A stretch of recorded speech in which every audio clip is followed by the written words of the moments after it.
Right. Andrew, let's go straight. You've now got 19 minutes left. Just so long as I don't have to talk about that video. Okay. 20 years Sentient Jet's been going. When you launched, there weren't many cards. Now there are hundreds. How do you stand out? Well, I think heritage has a lot to do with it. You know, we basically invented the concept 20 years ago, and you stand out with service and scale. I think Michael got it right, which this whole notion of client experience. I think everybody in the room understands what it means to have clients, but embracing your client, building your history with your client, retaining your client, and having the number one way that you acquire new clients be referrals from your existing base. So the day that I think referrals dry up in our world is the day I think we're in trouble. And how has your product or business model changed in 20 years? I don't know that it's changed in concept. You know, the notion of guaranteeing an aircraft within 10 hours advance notice and then making sure that we guarantee mechanical recovery and offer, you know, as friction-free a customer experience as we can, that's been at the heart of what we've done since the beginning. I think what's changed is the way that we've thought about things like the rule sets, the segments, the sophistication of the audience, how we've positioned the product, and ultimately the partnerships and channels. I think that we've unlocked both to create value-added experiences, but also to bring on new people to the platform. You talk about the customers changing. How's your relationship with operators and management companies changed? We love operator partners. It is the number one way that, you know, obviously we provide lift to our base. I think we've gotten to know very intimately some of our best partners, and we've certified what we believe are some of the best management companies out there. A lot of management companies don't want to take on, you know, the SG&A, the load of having a retail sales force, and, you know, we'll have hundreds of millions of dollars available in terms of flying capacity. So there's a natural fit to work together, and I think over the years that's evolved.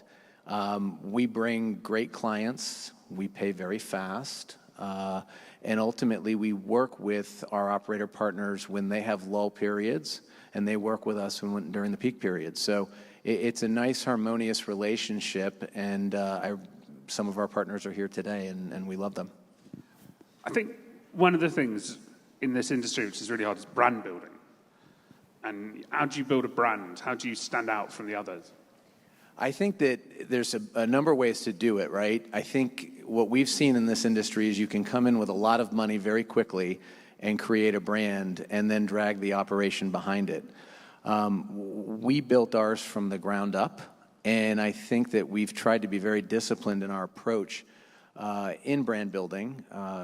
We have a platform or a messaging platform that says we're a more thoughtful way to fly. I think that captures how we indeed put together a flight transaction, how we bring a customer on board, and we associate ourselves with, you know, some of the best world-class partners out there, the official provider for the Kentucky Derby. We have a number of other wonderful hospitality partners. We try to do surprise and delight with our clients, but ultimately, your brand is really about what you've promised to the consumer and living up to that. And if you can't live up to your brand promise, right, if you can't go out and tell them and look them square in the eye and say, this is what we're offering to you and this is what we'll guarantee you, you don't have a brand. Which is your favorite customer hospitality event? So we're the official provider for the Boston Celtics, and I'm a huge Celtics fan. That has nothing to do with why we chose. It's not a coincidence. No. I'd say it's the Kentucky Derby, and here's why. We kind of coalesce and bring together a lot of our clients. Our lead brand ambassador is Bobby Flay, and Chef Flay prepares a Derby breakfast on Saturday morning before the Derby for 125 of our clients. He starts that at 4:30 in the morning. We have a suite. We host people in the mansion. And we've been fortunate enough to also be the sponsor of 2 Derby winners. And I can tell you that this past Derby was unbelievable in that we also have a philanthropic thing that we bring in, which is for a group called Homes for Our Troops. And we brought 10 veterans to the Kentucky Derby this year. And one of the most interesting and amazing things that I've ever been part of was when Country House won, we ran from our suite all the way down to the winner's circle, and it's a crazy thing, and there's a video of it online.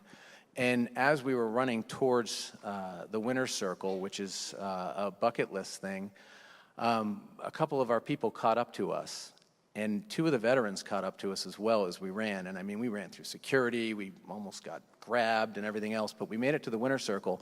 One of the veterans made it to the winner's circle as well, and he was an amputee. And he stood right by me in the winner's circle at the Kentucky Derby. And sometimes that moment and things like that transcend, what you're doing, private aviation, any of this. You talk about marketing partnerships and alliances. How do you choose them?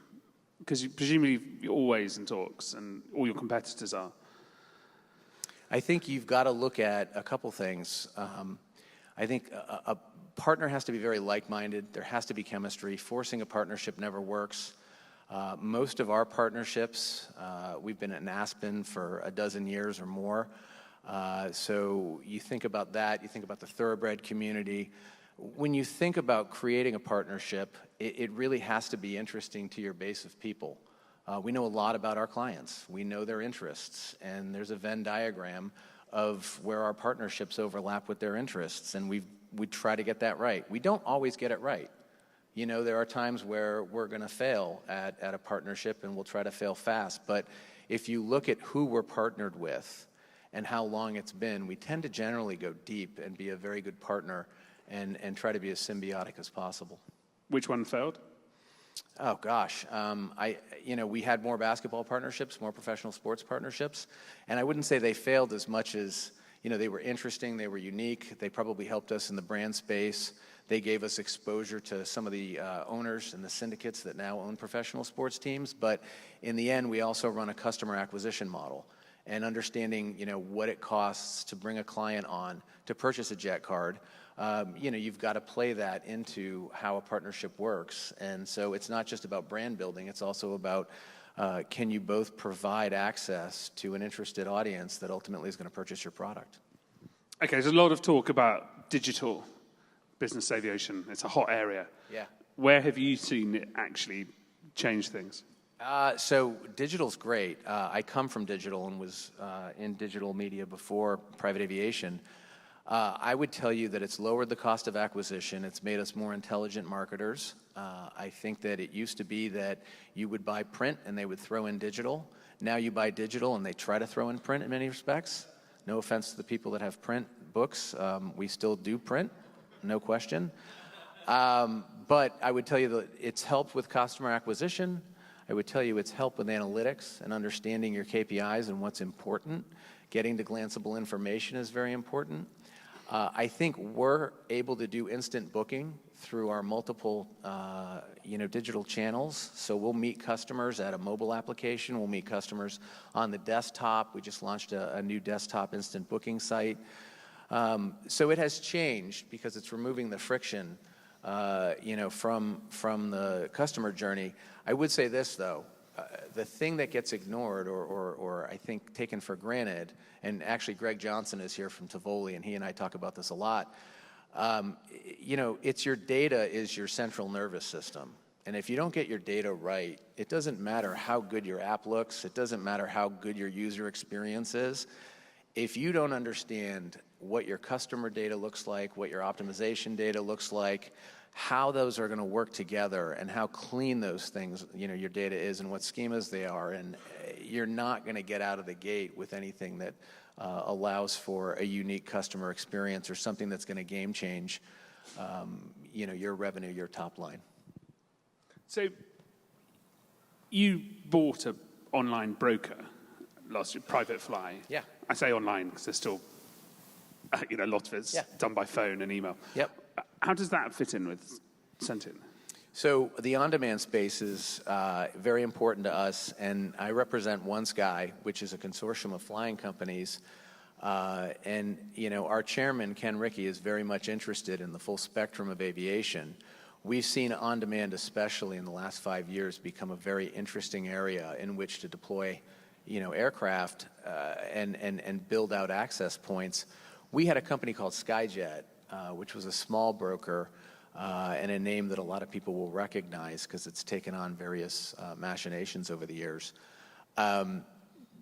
We merged it with PrivateFly, and we built out a $100 million on-demand digital brokerage. That was our first step to really taking on what we think is the future. In terms of Sentient, we really believe in that guaranteed access product, right? That notion of giving the peace of mind and giving the customer experience and having the history with the client, and that's really differentiated. The on-demand space is important to OneSky, and this was our first step to really say, okay, if we can take a $100 million platform and we can grow it 3 to 5x, how would we do that? And we think a lot like Michael does in terms of client experience, in terms of the next generation, in terms of the things that will matter. And PrivateFly represented that. Great leadership, interesting brand, localized in 21 different countries in terms of websites and different foreign speaking client managers and such. So it made sense in that regard. We've had a lot of companies try and launch Uber for private jets. When is it going to happen? Listen, we were called the Uber of private jets in a Harvard business case study many years ago. There's a lot of similarities. Can't have been that long ago. Uber's not been around. Wasn't a few years back, but there's a lot of similarities in the space, right? You're using excess capacity. It was fragmented. You're rolling it up. You're productizing it. You're creating a friction-free customer journey. But the reality is that Uber was built on a commodity, right? It was built on black cars, and our industry has unfortunately used it to drive valuations. It's a hot thing to say, or it was a hot thing to say, that you're the Uber of private aviation. Excuse the French, but it's bullshit. You can't, with the existing legacy aircraft, create the Uber of private jets. Now, what we just saw and where the manufacturers will head, absolutely. There's a future where short distance aviation will go from, a client that you get frustrated with to being a great client. Right? You'll have the aircraft that'll do that, aircraft that'll fit into the environment, aircraft that can do short distance aviation, aircraft that have the DOCs to support that kind of model, and instant booking and autonomy and all those things. But for now, the closest I think we're getting is the ability for, yes, you can book digitally, yes, you can get an aircraft, yes, there's similarities, but truly getting to that model, I don't think we're there yet. You get, because you're part of Directional OneSky, you get a lot of people coming to you looking for investment and funding. Do you see a period where M&A is more likely? Are you going to be buying other? Is that taking over from the startups, the hype? Yeah, look, we're in a period of consolidation now, and you're going to see more consolidation happen. There's a number of deals that are floating around out there that are going to happen. Whether they're, there's a difference though. Driving a deal and doing M&A for strategy and a fit is a great thing, right? PrivateFly was a great thing for us because great leaders, great chemistry, and there's a fit. Doing a deal for a headline or, again, driving a valuation, that's tough. M&A is tough. Bringing companies together is a tough thing. It's expensive. You have to pull things together in a way that 1 + 1 has to equal 3. But yes, we will be doing more deals. I'm working on one right now. It's a factor of the business. It's a factor of growth. And ultimately, it's a factor of scale. If you had to leave Sentient Jet and Directional, which company would you like to work for in the sector? All right. Actually, this is a good one. Who's here? I definitely think that I'd probably work for a manufacturer. I think I'd have a hard time competing against, I'm sitting next to Mike Silvestro from FlexJet over there, and, our Sentient team's over here. I think I'd have a hard time competing against OneSky and Directional. So I'd probably sidestep the question and go right into a manufacturer. So, Michael, I'm signing up. Okay. It's been nice and upbeat and cheery, so let's go downbeat. What has to change in the industry to keep it growing and sustainable? Oh, good question. Clearly, there's an environmental concern, and I think that we've been offering offsets and things like that to our clients for 10 years now, and that's kind of table stakes. I think there has to be a much more bigger movement within the industry. I'm seeing some interesting things. I think OneSky is working on some interesting things as a platform. We have to get past the notion of this environmental challenge as a marketing challenge. There are people out there that are utilizing it for marketing purposes. I don't know that's the right narrative as much as we've got to solve for that. I think privacy is huge. We are learning more and more and more about our clients every day. Data flows think about what's flowing around right now in email and some of the sensitivities to it. So being able to understand how to protect the privacy of our clients. And I think that the client is getting more and more sophisticated, and they're going to demand a better experience as we go. So you're going to have to live up to your promises. Lastly, aircraft and the ability to wrestle with residual value versus charter hours and the revenue that you can put on an aircraft, and when's the right time for an aircraft to be involved and engaged in charter. And as we bring new aircraft online, how do you deploy the right models against those? So, those are some of the things that I see. I could really go down and start talking about pilot shortages and all that stuff, but I'm a little more upbeat than that, a little more optimistic. Okay, we've got a couple of questions from the audience. Does the charter, I think we've got like 4 left, 3 minutes, 28 to go. Does the charter industry need more operators who own their own fleets in order to grow it? It makes your life easier, doesn't it? I think it's great if they can, because I think, the word owner or the phrase owner approval is always a challenge. I just think the question there is what's the right time that an aircraft, can be owned by an operator so that they can actually make a viable living off of that aircraft? We want to help you. We want to make sure that you're well fed, but we also want to make sure that you're sustainable too. Okay, Xander has asked, how are you preparing Sentient to cater to millennials? Do you care about them? Oh yeah, of course. Imagine if I said no. I know. It would have been very controversial. Doug Gollin would have had a headline coming out in a second. Listen, millennials are really important. Our average demo is probably a 60-year-old person from Wall Street right now, but it's coming down, and you can see it. And wealth is increasing in a younger sphere, so it's clear that millennials are important. I think where we'll prepare for them is in how we speak in our messaging and who we partner with, and we're looking at some partners at the moment that I think will get us there. Great question. What are your 3 KPIs that you focus on? Cost of customer acquisition, number 1, big one. If you don't understand how much it costs to bring in your client in a guaranteed product, you don't understand the business. I talk about this a lot in New York and to the street. There's a lot of folks out there that are running businesses where the cost of acquisition is either an unknown or it's too high for the model. So that's 1. 2, revenue per leg. The longer the revenue per leg, the better opportunity there is for margin dollars. And 3, client sentiment. And we have various ways that we track client sentiment. But if I was to throw out 3, there's probably 9 in our business, but I won't bore you. Question from Tivoli. How do you see new technology businesses such as Tivoli? I love Tivoli. Actually, it has its roots at Sentient, and they've certainly built a huge vision in where they're headed.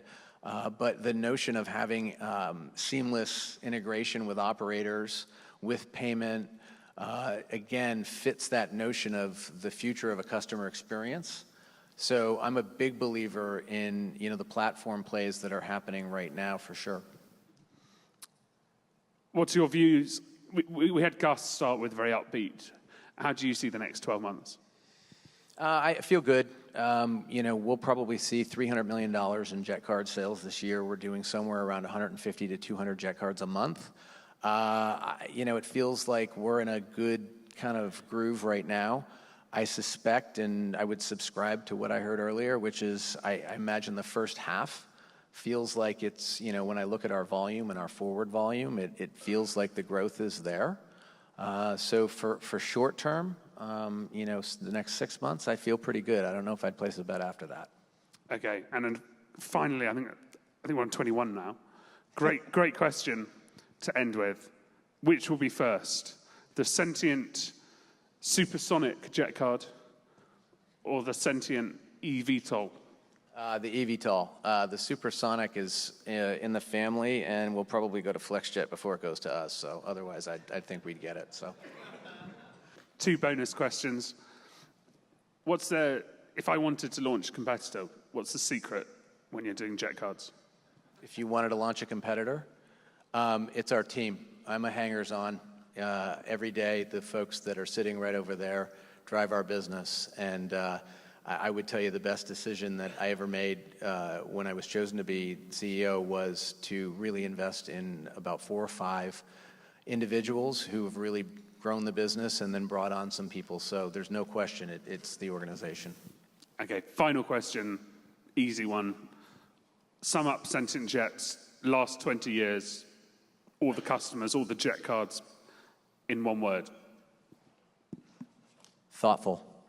And on that thoughtful comment, thank you very much. Thanks, Andrew.